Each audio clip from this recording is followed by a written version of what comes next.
Week 7 done of monetization journey. I am not monetized yet, but getting closer. Hey, Saarenoja here. Welcome to my channel where I help Gen Xers and beyond grow a YouTube channel. This week was interesting. It was on my new routine with being home with 3 kids every day since we're in summer break. It's been very busy. It's been a little bit more hectic than usual. So it's been good. I feel happy. I've had the same feelings about YouTube that I've had for the past 6 weeks of this journey, and it's the same. You know, it's great. I think YouTube's a wonderful platform, and I'm also getting a lot of feedback from you guys, which is very helpful. So please do not be shy. I can take constructive criticism. I have been in the design field for over a decade, so I'm used to hearing feedback from clients and whatnot on designs and stuff. So I have a thick skin with that. So I appreciate actually you guys taking the time to give me feedback. One of the feedbacks was get better lighting, get better microphone, and I have Yeti microphone I used when I was doing a podcast back in the day. So I'm using that right now. So let me know if the sound is better on this video than previous videos.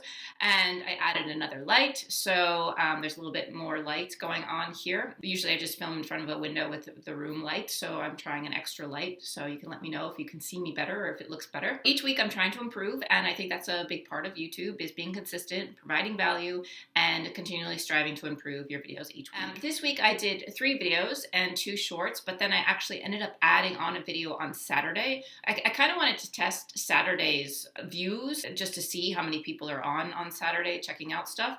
And it was just a video I was inspired by. I had noticed it was trending and I thought I would hop on that trend. And also it was something I'm very passionate about, which is getting on YouTube over 40. I hopped on the trend and I posted the video Saturday. It hasn't really taken off that much. I think it's around 100. The other videos I did this week were the ones that I'm planning to do every week, which is Monday, this review kind of monetization. Tuesday is going to be a tutorial, and Wednesday is going to be something that's trending or something else that I feel like is useful for you guys to know. Some questions I had this week were, someone asked, do you have a business? Are you a sole proprietor? That type of thing. Yes, I am a sole proprietor. I've been an entrepreneur for a decade and a half, so I've had a sole proprietor business for that amount of time as well, doing design services, just under my name, Saarenoja. It used to be under a different design name, and I think that it's a good idea if you are doing a YouTube channel to maybe think about if you want to make this more of a business platform for you to get a sole proprietor. And actually, if this does grow, I'm actually going to look into LLC just to protect my assets a little bit more than you get with sole proprietor. Right now, I'm comfortable doing it as a sole proprietor, and that's mainly for taxes. And so if I sell stuff and that sort of thing, or if I do consulting or something like that. What else? Another question I had this week was, how do you edit videos? What program should I use? And I was mentioning, if you're doing it on desktop, because some people are saying they really prefer to work on a desktop or a laptop or a computer, and others are saying they want to do it on their phone only. My recommendation, if you are using a PC, would be there's the free Clipchamp is in Windows, and then with Apple or Mac, it is the iMovie, which is what I use to edit all my videos. Then also, if you're using your phone, I actually just asked my teenage daughter, and they all use CapCut. So, and it's free, and I looked at it, I tried to use it, it was super easy to use. So I am going to create a tutorial for using CapCut. I have an iMovie tutorial coming out soon. I've done an iMovie tutorial for how to edit your shorts in iMovie. So that is already available on my channel, which I'll put a link here to that video. And so you can watch that, but I have an iMovie one coming out soon that actually talks about editing an actual long format video, adding slides, adding B-roll, all that stuff. But back to the question that I received about editing on your phone. I don't edit on my phone, but I figured out how to do it quite quickly. So for that, I have created a community area in my YouTube channel. Go into my channel, there's a community tab. If you go into community tab, I made a post that said, if you have any questions, post them here and I will get you answers as quickly as possible, basically. So you can, of course, always comment in my videos. I see the comments there too. This is just another space for you guys to ask questions. Since she asked about a phone, and right now I have a list of videos I want to do, and I have laid out for the next couple of months what I'm planning with my content. In order to fit in your guys' questions, I want to answer those as quickly as possible. I've decided that I want to do unlisted videos for those direct questions. Be a little bit more raw, and that way I can get your questions answered and you can see a visual of it and a tutorial of it, but it won't be super edited and I won't put it public yet, but I will eventually make it a public video that is highly edited, if that makes sense. So just to get your questions answered so that I can help you guys, I'm going to make those videos probably unlisted unless I have the time to edit them and make them nice and proper, then I will post them as public videos. but I will respond to your comments and say, here is a quick CapCut tutorial for you, and list the unlisted video so that you can go watch the video because you have the link. And I'll also post it in the community area. I think I'll put a community post where it says, here's all videos for tutorials that are unlisted, so you can watch them there. So I think the best workaround I have right now for being able to answer you guys' questions as quickly as possible and not have to worry about editing the videos and making them look really great and creating thumbnails and all of these beautiful things to put on YouTube. That's my plan right now for that. So if you have questions, definitely ask them and I will try to create videos for you. So I love the community engagement and I really want to encourage you guys to ask your questions, and I want to get you answers. And because you're supporting me, and my whole purpose of being here is to help you, so that way we can get you your questions answered as quickly as possible instead of you waiting like a month or two for me to kind of trickle that into my content calendar. And what else was asked this week? Someone was asking about, she has lots of views, she's had a lot of growth, but she said her channel is dying and she feels like it's stagnant. And her niche is very, very niche. And I think it's a really cool niche. It's something I would never have thought of. I've never done it, but it's dumpster diving. And what I noticed with her, so I gave her a little bit of feedback because she asked for help, and I gave her the feedback that I've been learning in my YouTube courses. And a lot of it was, I noticed all of her titles on her videos, not all of them, but a lot of them lately have been like dumpster diving, I found this, dumpster diving, da da da, and it wasn't creating intrigue. It wasn't like, you'll never believe what I found. Maybe create a little more intrigue with your titles. The other thing I was saying is that most of her videos are just that, like showing dumpster diving and what she found. So I think that for me, if I was like interested in dumpster diving, I would want to know, like, is it illegal? Like, am I going to get in trouble? Like, if I go into someone's trash, like, what's going to happen to me? How do you do it? So I told her that maybe she should do some how-to videos or your top 10 things you've learned over the years, because I think she's been doing dumpster diving for many years. So, what have you learned? Your tips and tricks, or pros and cons, or something like this. Advice would apply to any of you that feel like you're stagnant or you're not growing, is to create intrigue, have a hook with your thumbnail titles, with your titles, make it's searchable too. So like if someone's searching for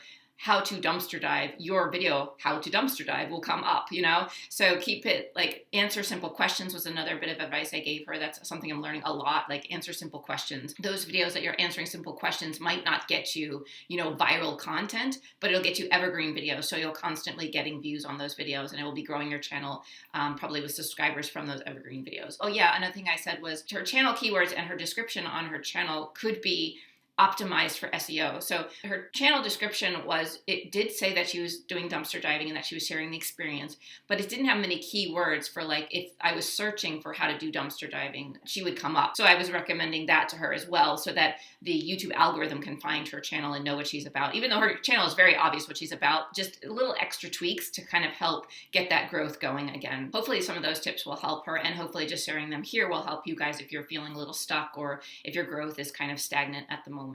So that's what I would recommend. And I've also created videos on how to edit your keywords and channel description, which I will place a link here. That is also something else I want to talk about, how to keep people on your YouTube channel.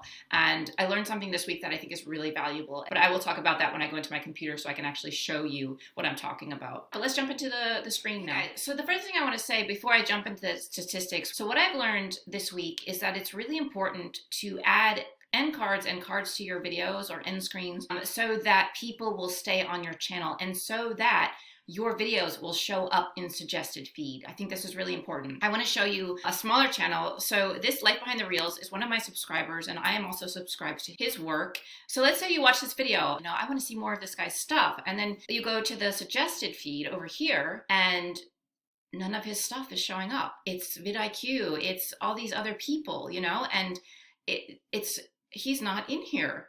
But oh, there he is on the very bottom. Okay, so he must be doing something right to be showing up in the suggested feed. But what we want to show up as the first video here, the first recommended video, the next suggested video that you should watch.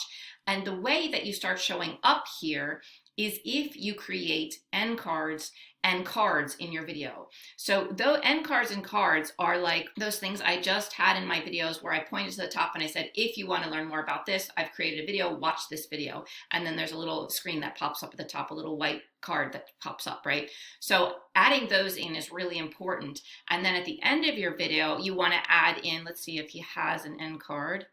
on this video? No. And this will help get suggested videos to show up. And the reason I'm subscribed to this channel is because he's providing information I've been in a fitness and health arena like my whole life, studying it on the side of design. What's interesting about his channel is I'm seeing exercises I haven't seen before. And I don't know for sure, but I think it's because he's taking it from his background in martial arts and all of these different, what's that dancing type? Oh, what is it called? The dancing capoeira. I can't say it. I think he's taking from that too. But anyway, his knowledge is from such a diverse background that he's showing stretches that I've never seen before. So I think it's really great. But my point is that the whole point of showing this channel was to show that if we go now to another channel that's bigger, here, like say vidIQ, which is a huge channel. This video has 374,000 views. They have almost 2 million subscribers. We can see that if we scroll down in the suggested feed, first 2 videos in this list are vidIQ. And that is the difference between having end cards and cards in your videos versus not. When you do that, you will show up in this list. And that's something that I learned this week that I think is really valuable. So let's just try one more thing. Like if we look for another small channel, because usually a lot of small channels show up on my feed. 320 views 8 months ago. That's probably a pretty small channel. So we watched this girl's video. She has this video. And then if we go over here to the suggested videos, do we see any of her videos?